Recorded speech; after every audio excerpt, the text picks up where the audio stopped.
24장은 전체 18절로 구성이 되어 있는데 사실은 크게 두 덩어리로 나뉘어져 있습니다. 우선 방금 읽었던 12절서부터 18절까지가 두 번째 단락이에요. 그리고 첫 번째 단락은 아시는 대로 1절서부터 11절까지입니다. 그래서 오늘 두 번째 단락을 조금 더 명확히 이해하기 위해서는 첫 번째 단락에 대한 이해를 전제해야만이 12절서부터 이어지는 두 번째 단락 의미가 무엇인지를 알 수 있어요. 사실 24장은 제가 출애굽기를 쭉 읽어 또 살펴보는 가운데 이렇게 표현하면 적합할지 모르겠네요.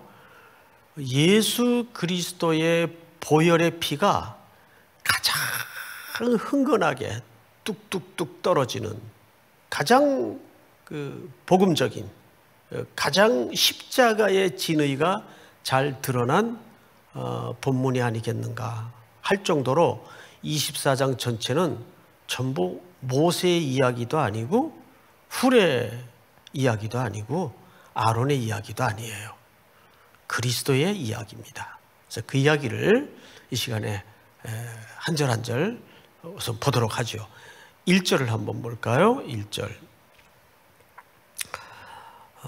또 모세에게 이르시되 너는 아론과 나답과 아비후와 이스라엘 장로 70명과 함께 여호와께로 올라와 어떻게 경배하라고 돼 있죠?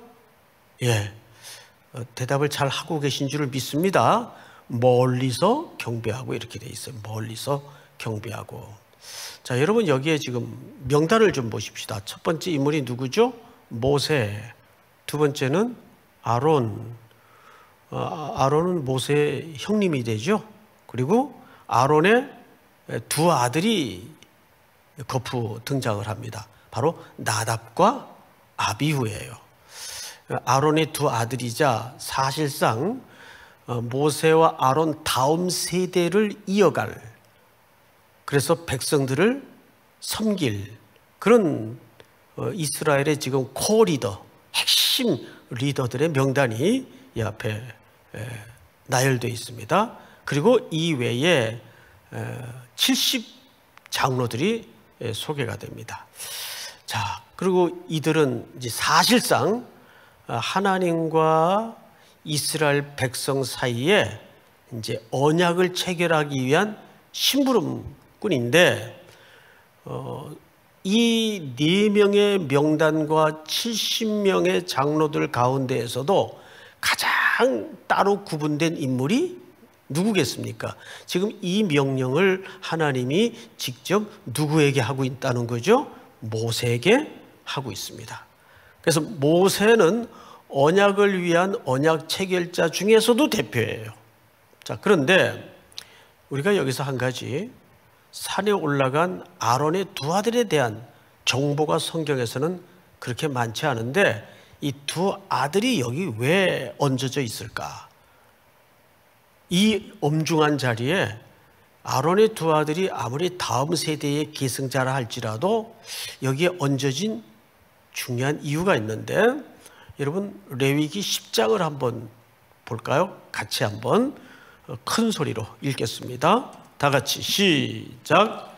아론의 아들 나답과 아비후가 각기 향로를 가져다가 여호와께서 명령하시니 아니하신 다른 불에 담아 여호와 앞에 분향하였더니 불이 여호와 앞에서 나와 그들을 삼킴에 그들이 여호와 앞에서 죽은지라. 네, 여기 잘 보시면 레위기 10장에 나와 있는 오늘 본문에 등장한 두 아론의 아들이 후에 어떤 행위를 했는가를 성경 기자가 아주 엄중하게 다스리고 있어요. 아론의 아들 나답과 아비후가 각기 향로를 가져다가 여호와께서 명령하시지 아니하신 무슨 불이에요? 무슨 불이에요? 다른 불. 다른 불. 이것은 예배의 중요한 핵심 원리입니다. 예배는 하나님이 명령하신 대로 하나님께만 집중되는 내용으로 준비돼야 되는데, 이 아론의 두 아들이 제사장을 이어갈 첫 번째 계승자로서 그만 다른 불을 담아 여호와 앞에 분향을 했습니다. 다른 불이라는 것은 또 다른 말로는 이런 뜻도 돼요. 자기가 하고 싶은 대로, 자기 마음대로. 예배는 그렇게 하면 안 되잖아요. 요즘처럼 우리가 예배자로서 우리의 연약함이 드러날 때도 없죠. 편하니까. 사실 이제 온라인 예배 처음 할 때는 우리 성도님들이 다 또 예배당 갈 때처럼 옷도 차려입고 또 의자에 단정히 앉아서 이렇게 이제 예배를 드렸겠죠, 처음에. 근데 이제 이게 한 달이 넘어가고 두 달이 넘어가고 계절이 바뀌니까 살금살금 어떻게 돼요? 허물어지는 거예요. 비스듬히 소처럼 반쯤 누워서 예배 드리는 분들도 있고, 또 침대에 누워가지고 새벽 같은 때는 휴대폰 들고 예배 드리는 것도 안 드리는 것보다 낫지만 우리가 예배 드릴 때는 태도 또한 내용만큼이나 중요하다는 것을 잊어서는 안 됩니다. 갑자기 이제 자세들을 바로 잡으시는 분들이 이렇게 딱 보이는데, 아주 좋아요. 그런데 이 나답과 아비후가 하나님이 명령하지 않는 다른 예배를 드리고 말았어요. 다른 예배. 근데 여러분, 이 다른 예배는 오늘날에도 교회 안에 사실은 굉장히 많습니다. 예배 시간은 그리스도만이 중심이 돼야 되고 하나님만이 영광이 되는 내용으로 구성이 돼야 돼요. 근데 요즘은 예배가 순서마다, 찬양의 가사 하나마다 또 너무 인간에게 영광이 나누어지는, 박수가 가는 이런 예배의 구성이 너무나 많아요. 그런 예배는 우리가 상식적으로 생각을 해도 하나님이 기뻐하지 않습니다. 온 마음을 다해서. 우리도 이제 남녀가 이렇게 어디 이제 뭐 선을 보러 나가거나 또 미팅을 나가면 자꾸 상대방이 시계 보고 앉았고 창밖에 풍경에 신경을 쓰고 앞에 있는 나한테 집중을 안 하면 인간도 기분이 더러워요. 기분이 나빠요. 아, 이 사람 나한테 관심이 없구나. 그럼 빨리 털고 시간 아깝게 이러고 있지 말고 일어나고 싶죠. 우리가 하나님 앞에서 갖는 예배의 정중함도 그런 의미에서 굉장히 중요하다는 거죠. 본당에 앉아 우리가 스킨십을 가지고 예배 드릴 때만 그런 태도가 중요한 건 아니겠죠. 여러분, 이제 조금만 더 인내를 가지고 기다리시면 우리가 또 만나서 예배할 날이 반드시 오는데, 그때까지라도 우리 성도들이 있는 생활의 현장에서, 그래서 아예 내가 그 노트북 우리 교회 실시간 중계하는 것을 이렇게 유심히 보다가 참 그 의문점이 몇 개 좀 있었어요. 늘 6명에서 8명이 시청 중이라고 돼 있어요. 24시간. 그래서 이게 어떻게 된 건가 봤더니 아마 예배 드리고 나서 안 끈 것 같아요. 그 모니터 전원을 끄지 않고 그냥 계속 온라인 상태로 둔 것 같아요. 그러니까 23시간 8명에서 8명이 항상 시청 중에 있더라고요. 한 번은 궁금해서 제가 물어봤어요. 이분은 왜 이 시간에 들어와 있지? 그런데 또 그거를 다르게 생각하면 항상 하나님을 향하여 늘 우리가 24시간 마치 그런 것처럼 열려있는, 오픈되어 있는, 하나님께 집중해 있는 그런 정중함이 여러분 예배 속에 이번 이런 기회야말로 그것을 가장 잘 연습할 수 있는 은혜의 기간이다, 이렇게 믿습니다. 자, 그런데 2절을 다시 한번 볼까요? 너 모세만 여호와께 가까이 나오고 그들은 가까이 오지 말며 백성은 너와 함께 올라오지 말지니라. 자, 이 말은 아주 중요합니다. 왜 모세만 올라오라 그랬을까요? 네, 모세는 여기서부터 뚜렷하고 선명하게 그리스도의 예표론적인 상징적인 인물로 역할을 맡게 됩니다. 그래서 지금부터는 모세는 인간이지만 오실 그리스도에 대한 뭘 맡았다고요? 예표론적인 상징을 맡은 인물로서 소개가 되고 있어요. 그래서 오늘 24장은 모세의 역할을 유심히 쫓아가 보면 정확하게 오실 그리스도에 대한 이야기를 담고 있는데, 그것을 어떻게 담아내고 있는가를 따라가다 보면 놀라운 은혜가 있어요. 그래서 여기서 모세만 올라오라고 한 것은 모세가 누구의 상징적 역할을 맡았기 때문이라고요? 그렇습니다. 예수 그리스도에 대한 예표론적 상징을 맡았기 때문입니다. 자, 3절을 보세요.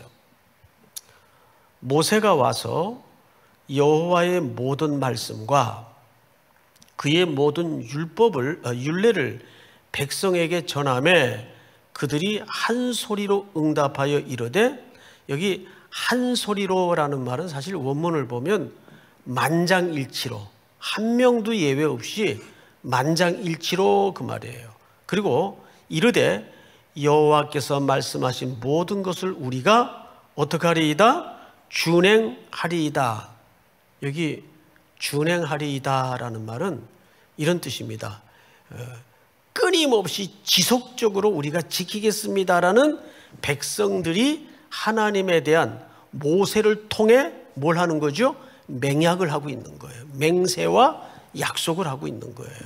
자, 그런데 우리는 여기서 모세의 행위를 설명한 동사 속에서 모세가 왜 그리스도의 예표론적 그림인가를 살짝이나마 그 힌트를 발견할 수가 있는데, 3절을 다시 볼까요? 2절 하반절부터 읽겠습니다. 그들은 가까이 나오지 말며 백성은 너와 함께 올라오지 말지니라. 모세가 와서 여호와의 모든 말씀과, 이렇게 돼 있어요. 그러면 모세가 즉각적으로 올라갔다가 어떻게 됐다는 얘기예요? 백성들에게 즉각적으로 내려왔다는 얘기예요. 여기에는 어떤 군더더기의 과정과 설명이 나타나 있질 않아요.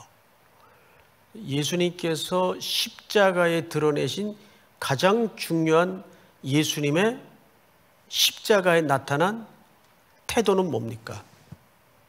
그 무시무시한 아픔과 고난을 겪었다.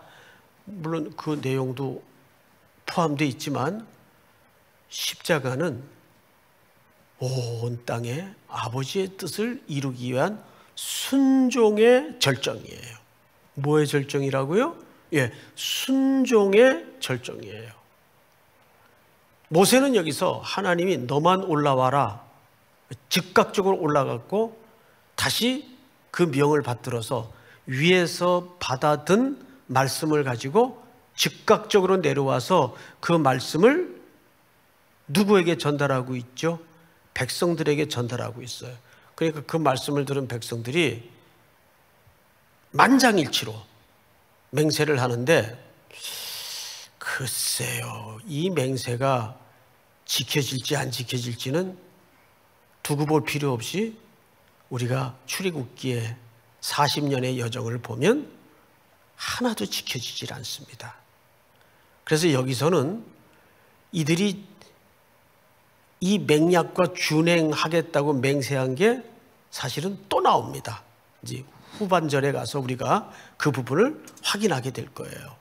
자, 4절 한번 같이 읽읍시다. 시작. 모세가 여호와의 모든 말씀을 기록하고 이른 아침에 일어나 산 아래에 제단을 쌓고 이스라엘 12지파대로 12기둥을 세우고. 예, 잘 보세요.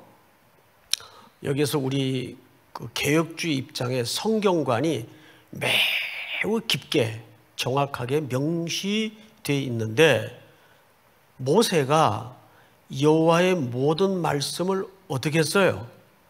기록했어요. 자, 우리 화면을 좀 우리 성도님들 보시기 바랍니다. 그러면 첫 번째 산에 올라가서 하나님께로부터 받은 말씀은 하나님이 써준 거예요? 모세가 받아 적은 거예요? 전자입니까? 후자입니까? 성경을 잘 보세요. 모든 말씀을 기록하고. 누가 기록했어요? 모세가 기록했어요. 그러면 이 첫 번째 말씀은 하나님이 써준 게 아니라 모세가 받아 적은 거예요. 그런데 우리가 디모데서에 가면 모든 성경은 하나님의 뭘로 기록된 것으로? 감동으로 기록된 것으로. 그러면 이때 이미 모세가 그 말씀을 받아 적을 때 누가 역사하셨습니까? 성부 하나님과 성령 하나님도 이 받아 적는 모세의 글 속에 역사하셨을까요? 안 하셨을까요? 역사하신 겁니다. 드디어 성경이 쓰여지기 시작하는 거예요. 사실상. 그리고 이제 성경을 보십시다. 모든 말씀을 기록하고 이른 아침에 일어나 산 아래 뭘 쌓았어요? 제단을 쌓았어요. 그리고 12지파대로 뭘 세웠어요? 기둥을 세웠어요. 자, 따라서 해볼까요, 우리 성도님들? 제단, 그리고 또 하나는 뭘 세워요? 기둥. 제단은 뭐 하는 장소죠? 예, 말 그대로 제물이 죽어 드려지는, 각이 떠져서 드려지는 장소예요. 그래서 제단은 사실상 하나님의 공의가 실현되고 하나님의 현현이 임하는 장소를 설명합니다. 기둥은 뭐예요? 우리 창세기 31장을 한번 볼까요? 창세기 31장. 야곱이 또 산에서 제사를 드리고 형제들을 불러 떡을 먹이니 그들이 떡을 먹고 산에서 밤을 지내고. 45절을 좀 띄워주세요. 다 같이 시작. 이에 야곱이 돌을 가져다가 기둥으로 세우고. 예, 야곱은 이렇게 기둥 세우는데 그 선수예요. 기둥을 자주 세웠죠. 근데 사실은 이것이 고대 사회에 굉장히 중요한 행위입니다. 양자 간의 언약을 확고히 할 때 기둥을 세웁니다. 성경에는 기둥 세우는 장면이 창세기 28장에 보면 또 야곱이 돌을 베개하고 자던 베개를 기둥을 세우죠. 그리고 여기가 뭐라 그래요? 하나님의 집이라 그래요. 거기서 그는 미숙한 예배이나마 하나님의 임재를 경험하게 됩니다. 그래서 기둥과 제단은 두 가지 의미를 담고 있는데, 하나님의 임재. 우리가 예배를 드린다는 것은 우리가 어떤 요청을 간구해서 무언가를 받아내는 이런 거래식의 개념보다는 예배를 드린다는 것은 첫 번째 중요한 내용이 뭐냐면 하나님의 임재를 경험해야 돼요. 하나님의 임재가 있는 예배. 믿습니까? 이렇게 온라인상의 예배일지라도 여러분, 하나님의 임재가 있는 예배입니다. 그리고 이 예배는 하나님과 우리 사이에 체결된 그리스도를 중보로 한 언약이 기억되고 상기돼야 되는 행위입니다. 이게 예배예요. 그걸 기둥과 제단으로 묘사를 했어요. 자, 이것을 모세가 이렇게 설명합니다. 4절. 모세가 여호와의 모든 말씀을 기록하고. 그러니까 이 기록은 모세가 기록한 거예요. 뭐의 감동을 받아? 성령의 감동을 받고 하나님이 주신 내용으로 받아 적은 거예요. 믿습니까? 자, 그런데 이른 아침에 일어나 산 아래에 제단을 쌓고 이스라엘 12지파대로 12기둥을 세우고, 이 12기둥을 세운 일은 이제 여호수아 4장에도 그 샘플을 우리가 만날 수 있는데, 우리 시간 관계상 건너가십시다. 자, 5절을 제가 좀 읽겠습니다. 이스라엘 자손의 청년들을 보내어 여호와께로 소로 번제와 화목제를 드리게 하고, 아마 청년들을 보낸 것은 이 소라는 큰 동물을 제물로 잡아야 되기 때문에 좀 기운이 있는 사람들이 필요했기 때문에, 어떤 학자는 이 청년들이 아론의 두 아들인 나답과 아비후가 아니겠는가 이렇게 보는 학자들도 있는데, 꼭 그렇게 볼 필요는 없어요. 그냥 제물을 잡아야 되니까 좀 기운 있는 이제 힘을 쓸 수 있는 청년들이 필요했겠죠. 자, 그런데 무슨 제사와 무슨 제사를 준비했다고 말씀을 기록하고 있습니까? 번제. 두 번째는요, 화목제입니다. 번제는 어떻게 드리는 제사인가 하면 제물을 몽땅 태워요. 가죽만 남겨놓고 벗겨서 몽땅 태워요. 그리고 제단이 드립니다. 이것은 헌신이에요. 완전한 헌신. 그리고 두 번째, 화목제는 말 그대로 그 제사의 성격이 교제입니다. 온전한 누군가의 희생과 제물이 된 사건을 통해서 하나님과 우리 사이에 뭐가 이루어지는 거예요? 이제 함께 먹고 마실 수 있는 교제가 이루어지는 거예요.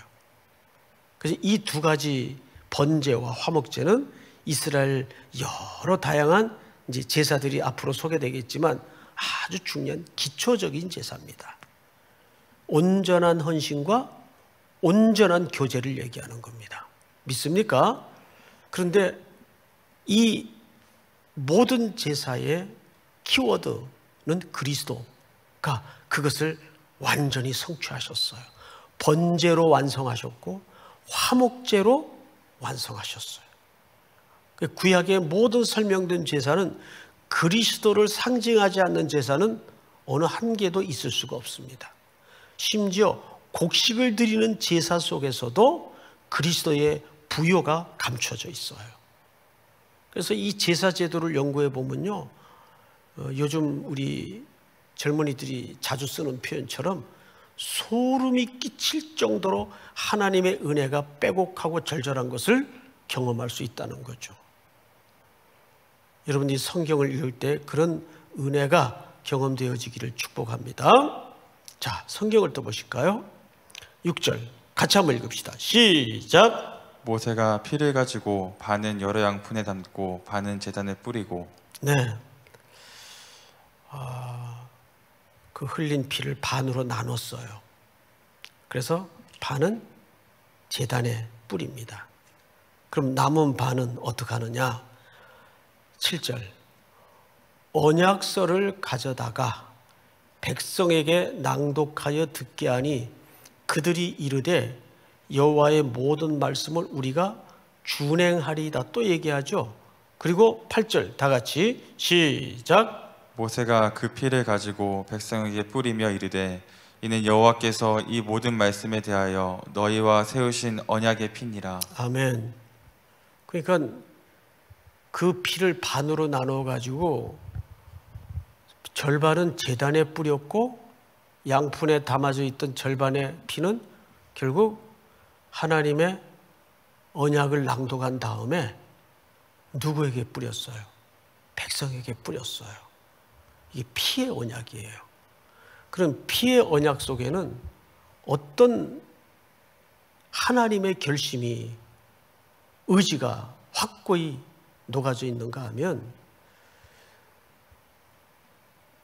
이 백성에게 피를 뿌릴 때 피를 뿌린 게 먼저입니까? 아니면 언약서를 낭독한 게 먼저입니까? 예, 성경을 순서를 잘 보세요. 보니까 8절 7절 언약서를 가져다가 백성에게 뭐하여 듣게 했어요? 낭독하여 듣게 했어요. 요즘 이 코로나 시대에 성경을 이제 낭독하는 분들이 꽤 많아요. 우리 교회 어떤 목사님 한 분도 그 너튜브로 청년들에게, 성도들에게 계속 성경을 낭독을 하는 분이 계세요. 그래서 제가 엊그제 그거 참 은혜 되겠다 이렇게 얘기를 했더니 이런 얘기를 해요. 제가 제일 은혜 받습니다 그래요. 제가 제일 은혜 받습니다. 그 읽는 사람이 제일 은혜 받는다는 거예요.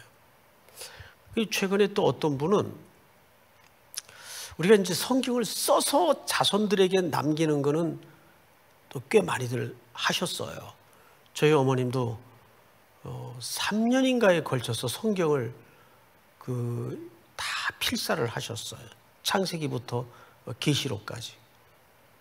들며 나며 어머니 그저 그 방에 앉으셔가지고 성경 쓰는 모습이 지금도 머릿속에 선한데, 그 이제 책꽂이에 있어요. 그거 끝내고 나서 알아 누우셨어요. 몸살이 몇 번 나시더라고요. 고정된 자세로 성경을 쓰시니까. 근데 제가 이 예배 시간에 좀 여러분들에게 제언을 하고 싶은 게 하나 있어요. 코로나 시대 아니면 할 수 없는 일이 뭘까? 제가 자주 도전하는 그 질문이죠. 이 시간에, 이 기간 아니면 할 수 없는 일이 뭘까? 내 목소리도 늙잖아요. 그죠? 예. 제 목소리가 많이 늙었어요. 옛날에 비해서. 옛날에는 정말 아주 굉장히 그만합시다. 또 시험 들라 잠자기 전에. 어쨌든 지금 이런 지저분한 목소리가 아니었어요. 지금 목소리가 막 갈라지고 허스키가 되고 그랬는데 이 목소리도 변하고 늙어요. 그러면 그 목소리가 늙기 전에 성경을 자기가 한번 쭉 읽어서 녹음을 해두는 거예요. 녹음을. 그러면 자녀들이 어느 날 내가 역사의 무대 뒤로 사라질지라도 우리 어머니 음성 듣고 싶다 그러면 탁 틀어요. 그러면 어머님이 성경 말씀을 쫙 읽어주세요. 너무너무 좋을 것 같아요. 할렐루야. 그거 한번 도전해 보세요. 얼마나 좋아요. 원래 말씀은 들려주는 거예요. 쉐마 이스라엘아 뭐라 그랬어요? 쉐마 들으라 그 말이에요. 들으라. 들려주는 거예요. 지금 우리 교회학교 패러다임도 지금 급격하게 기존 체제가 무너지면서 지금 새로운 패러다임으로 바뀌어 가야 될 고민의 경계선에 서 있어요. 그동안 교회에만 책임을 맡겼던 신앙교육이 이제는 부득이 어디로 들어갈 수밖에 없어요. 온라인 속으로 해서 가정으로 융합될 수밖에 없어요. 그런데 애들이 뭐에 집중하느냐. 오늘도 어느 전사님 얘기를 들어보니까 그렇게 성경을 읽으면 암송을 시키면 애들이 그렇게 집중을 한다 그래요. 애들 집중 한도량이 20분이랍니다. 20분 넘어가면 어쨌든 안 된대요. 그런데도 성경을 그 짧은 시간에 외우게 만들고, 우리 청장년 또 장년 부모님들은 오늘 이 말씀을 들으면서 그래 우리 아이들에게 내가 한 작정을 하고 그 놀랍게도 한 3개월이면 한번 낭송으로 읽을 수 있다 그래요. 성경 전체를 3개월이면 한번 결심을 하고 들려드리세요. 자녀들에게 남겨놓으세요. 얼굴을 볼 수 없으니까 표정은 내가 모르겠는데 몇 사람이 아멘 하는 것 같아요. 예. 그런데 그 언약서를 낭독하고 나서 남은 제단에 뿌려진 남은 절반의 피를 백성들에게 뿌려요. 그 말은 무슨 얘기냐 하면 하나님의 입장에서 이런 마음을 갖고 계신 거예요. 자, 이 계약은 너와 나 사이의 계약이다. 그런데 너든지 나든지 어기면 어떻게 하겠다는 뜻입니까? 죽는다 그 뜻이에요. 그러니까 이 약속은, 이 언약은 죽음으로써 내가 체결한다.